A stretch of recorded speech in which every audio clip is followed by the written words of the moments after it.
Class 11th atomic structure chapter പഠിച്ച് കിളി പോയിരിക്കുകയാണോ? ഇതിനകത്ത് എങ്ങനെയൊക്കെയാണ് ക്വസ്റ്റ്യൻസ് വരിക, ഏതൊക്കെ ടോപ്പിക്കാണ് ഇമ്പോർട്ടൻ്റ് ആയിട്ടുള്ളത് തുടങ്ങിയ കാര്യങ്ങൾ നിങ്ങൾക്ക് സംശയമുണ്ടെങ്കിൽ ഈ വീഡിയോ നിങ്ങൾക്ക് വേണ്ടിയുള്ളതാണ്. അതിനകത്ത് rules for filling the electrons in orbital, അതായത് Pauli's exclusion principle, Aufbau principle, Hund's rule, ഇത് എവിടെയെങ്കിലും നിങ്ങളുടെ ക്വസ്റ്റ്യൻ പേപ്പറിൽ ഉറപ്പായിട്ടും ഉണ്ടാവും. അതുപോലെ തന്നെ കോപ്പർ ക്രോമിയം, ഇതിൻ്റെ ഇലക്ട്രോണിക് കോൺഫിഗറേഷൻ എക്സെപ്ഷൻ കേസ് ഉള്ളതാണ്, half filled and fully filled എന്നുള്ളതിൻ്റെ. അത് ഇലക്ട്രോണിക് കോൺഫിഗറേഷൻ ഒന്ന് നോക്കിയിട്ട് പോവുക. പിന്നെ അതുപോലെ mu equal to c by lambda, കുഞ്ഞനൊരു ഇക്വേഷൻ, പക്ഷേ അതിൽ നിന്ന് പ്രോബ്ലംസ് ഇഷ്ടംപോലെ ചോദിച്ചിട്ടുണ്ട്.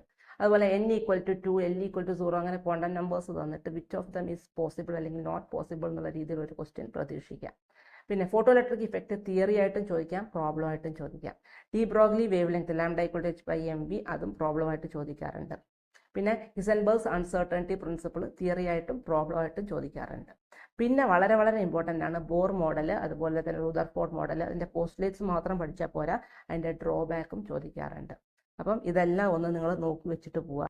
5th മുതൽ 12th വരെയുള്ള കുട്ടികൾക്ക് ഇപ്പോൾ വരുന്ന ഓണപരീക്ഷ അല്ലെങ്കിൽ ഹാഫ് ഇയർലി എക്സാമിന് വേണ്ടിയിട്ട് സയൻസിൻ്റെയും കെമിസ്ട്രിയുടെയും ഇമ്പോർട്ടൻറ്റ് ടോപ്പിക്സ് കിട്ടാൻ വേണ്ടിയിട്ട് ഈ പേജ് ഒന്ന് ഫോളോ ചെയ്യുക. താങ്ക്